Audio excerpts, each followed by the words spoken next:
Influence అనుకోవాలి. గీతాంజలి అనే అబ్బాయిని మనం ఇప్పటికీ చూసినా చాలా బాధ అనిపిస్తుంది, గుండెల్లో మండుతుంది. అమ్మాయి ఏ పార్టీ నాయకురాలు కాదు, ఒక సామాన్య యువతి. ఈ చక్కగా తన కుటుంబం ఒక సాధారణ దిగువ మధ్య తరగతి కుటుంబం, పేద కుటుంబం అనను కానీ దిగువ మధ్య తరగతి కుటుంబం. వాళ్ళ కష్టార్జితంతో బతుకుతున్నారు, చిన్న ఫ్యామిలీ. ప్రభుత్వం అనేటువంటిది ఏదో ఒక పట్టా ఇచ్చింది. నాకు తెలిసి మనిషి అనేవాడు ఎవడైనా సరే ఒక సొంత ఇల్లు సొంత స్థలం వస్తుందంటే హ్యాపీగా ఫీల్ అవుతారు. మామూలుగా హ్యాపీ ఉండదు. ఏ గృహప్రవేశం ఎందుకు చేసుకుంటామండి, ఆ సంతోషమే కదా.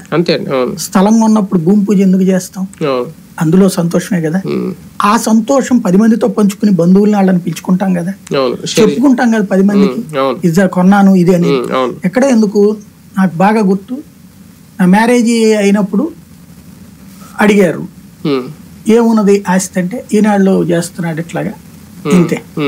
అప్పటికి ఏముంది ఆస్తి అంటే, అప్పుడు నాన్న వాళ్ళు షాపు గుమస్తా నుంచి 4 గుమస్తాలు కలిపి షాప్ పెట్టుకున్నారు.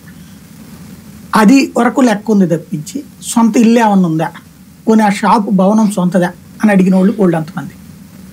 లేదు అంటే మరి ఏంటి అని అంటే, లేని ఆస్తి లేనటువంటి వాడి మీద ఉండే చూపది.